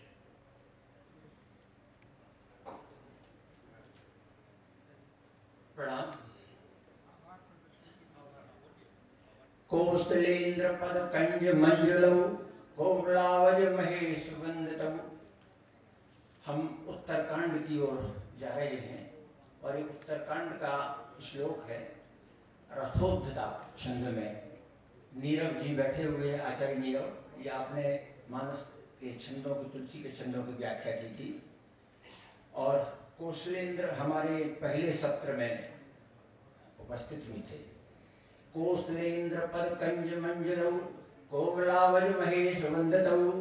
जानकी पद सरोज लालतौ चिंतकस्त मन भृंग संगिलौ। ये द्वितीया में चल रहा, 2 वचन में चल रहा। हमको रघुनंदन जी ने जैसा श्री कृष्ण ने बर्बरीक को साक्षी भाव दिया था, तो उन्होंने हमको भी साक्षी भाव दिया था कि आप इसको, इस आयोजन को देखिए। लेकिन बर्बरीक ने जो देखा था, हमने भी वो देखा और उसे भी। राम राजमणि सदा विजयते, यह देखा मैंने 7वें विभक्ति में। रामो राजमणि सदा विजयते रामम रमेशम भजे। रामो राजमणि सदा विजयते रामेशम रामेणाभेता निशाचर चमू रामाय तस्मै नमः। रामान्नास्ति परायणं परतरं रामस्य दासोऽस्म्यहम्। रामे चित्तलया सदा भवतु मे भो राम माम उद्धर। राम सब में, सभी भक्तियों में मौजूद देखे। ये हमारे जो सत्र हुए, इनके संबंध में 2 तरह से बहुत विस्तार से बता दिया गया और आदि से आरंभ तक भगवान ने हमें इसमें साथ में रखा। बहुत आनंद आया, आप सब आए। पहला हमारा जो सत्र था उसमें मुख्य अतिथि के रूप में हमारी पूर्व लोकसभा अध्यक्ष माननीय सुमित्रा जी आई थी और इनके संबंध में बहुत सुंदर हमारे रावत जी ने उसमें बात कही थी। वह नहीं कहा था कि रघुपति भगत जासु सुत होई, उसे स्मरण कराया उन्होंने। सुमित्रा जी ने अपनी उपस्थिति से, उनकी गर्मियों में उपस्थिति में सबने उनका संबोधन सुना। उसमें कौशलेंद्र विक्रम सिंह जी थे, राजेंद्र शर्मा जी हमारे जो आज मौजूद हैं, आप थे वहाँ, और राजेश श्रीवास्तव जी ने बीच वक्तव्य दिया था। ये फिर जो विशेष सत्र हैं उनकी मैं बात कर रहा हूँ। कल एक विशेष सत्र हुआ था, इसमें रघुनंदन शर्मा अध्यक्ष थे और अखिलेश गुमास्ता जी जो स्वयं रामायण सम्मेलन करते हैं उसमें उन्होंने अपनी प्रस्तुति दी थी, और ध्रुवानंद जी तीर्थ भी आए हुए थे। आज हमारे बीच में लोक विधानसभा अध्यक्ष माननीय गिरीश जी गौतम पधारे हुए हैं, अध्यक्ष सुरेंद्र बिहारी गोस्वामी जी, और मनोज जी को हमने 2 बार सुना और ये अनुभव किया, आपने सब किया होगा, कि वे ज्ञान के विश्वकोश हैं जिन्होंने मात्र सुंदरकांड पर 18 भागों में लिखा। और अभी आप अगर देखें तो गीता के पहले श्लोक पर ही धर्म क्षेत्र कुरुक्षेत्र में करीब 20 दिन से लिखे जा रहे हैं 4-4 पेज प्रतिदिन। फेसबुक पर देखते हो, सुनते हो, तो इससे अनुमान लगाया जा सकता है उनकी ज्ञान की गरिमा, उनकी कितनी क्षमता है। ये जो बहुत वक्ता हमारे बीच में है, इन सब का ये सब बुकलेट सबके पास में, सबके नाम पढ़े जाना संभव नहीं है, लेकिन सबने जो कहा यहाँ, जैसा कि रघुनंदन जी ने कहा और हम सब लोगों ने महसूस किया कि आपका पहले भी हमको अवसर रहा विचार कर देखने का, समझने का, कि जो आप लोगों ने शोध किया है, जो अध्ययन किया है, तो वह बहुत महत्वपूर्ण है। और ये हम आप सबकी सहमति जिनके वक्तव्य रहे हैं चाहेंगे कि हमारी जो शोध पत्रिका तुलसी मानस भारती है उसमें जब तक प्रकाशित करें ओम जी से, और आप सबसे इसमें संपर्क करेंगे। ओम जी से मैं नहीं कह सकता, लेकिन कहने में मुझे लग रहा है कि मैं 2010 से संबंधित हूँ, तब आप में से बहुत कम लोग जुड़े होंगे, और आज आपका YouTube चैनल में 1000 करीब सब्सक्राइबर्स हैं और लगातार ये चल रहा है। तो ये भगवान ने अच्छा निमित्त बनाया इनको, और इतना सब काम कर रहे हैं, और आपने सब उनके प्रति अपनी भावनाएं व्यक्त की, तो ये भगवान की प्रेरणा से ये हैं और हम सब जुड़े हुए हैं, और सबके मन में बसे हुए राम ही सब कुछ करा रहे हैं। राजेश जी श्रीवास्तव और हमारे रघुनंदन जी इनको सुन भी चुके हैं, आपको लगातार देखा भी, तो ये भगवान की कृपा रही कि ये सब इतने अच्छी तरीके से हो चुका, और सब लोगों ने बहुत आनंद किया। और जो एक बात आपने कही एकदम सुबह वही हमारे मन में आई थी कि सरकार की ओर से होता किसी तो करोड़ों के वैसे भी नहीं हो पाता, और इतना अच्छा वो नहीं रहता। आप सब लोग यहाँ रहे। इसके अतिरिक्त कुछ और लोगों को हमको धन्यवाद देना चाहिए। हमारे रावत जी को पहले सत्र के संचालन में आपने सुना, और अभी भी इनका सत्र का संचालन सुना। हमारे तुलसी मानस भारती के आप संपादक हैं, ऐसे सचिव हैं। कैलाश जोशी जी हमारे सचिव हैं, शांत मौन भाव से सब सुनते रहे हैं। और भी हमारे पदाधिकारी लोग, महेश दुबे जी को मैं देख रहा हूँ, हमारे शुक्ला जी, सुशीला शुक्ला जी भी हैं। हमारे पदाधिकारी लोग आते रहे हैं, आपने देखा होगा, सब जहाँ तहाँ बैठ करके सुनते रहे, सबने बहुत आनंद लिया। इसमें साहू यहाँ मौजूद हैं अभी, जिन्होंने ये लार्जर देन लाइफ हम सबकी जो पिक्चर्स दिख रही थी, सबने इसका बहुत आनंद लिया। और इसमें समाचार पत्रों ने भी हमारे समाचार को जो प्रसारित किया, उन सब के प्रति हमारा आभार जाता है। आप सबको बहुत बहुत धन्यवाद, मैं हृदय से आभारी हूँ। और यहाँ से नगर से भी बहुत से लोग आए हैं, सबके प्रति मेरा बहुत बहुत आभार हूँ। बहुत बहुत धन्यवाद। अब आप सबसे अपेक्षा है कि जग मंगल गुणग्राम राम के दान धरन दाम के गाते हुए जाएं, और नीचे चाय की व्यवस्था है आपकी, वहाँ पहुँचें, ग्रहण करें, और जय श्री राम के साथ आप सबको सारस्वत अनुष्ठान के संपूर्णता की ओर ले जाने के लिए बहुत बहुत प्रणाम, साधुवाद, धन्यवाद।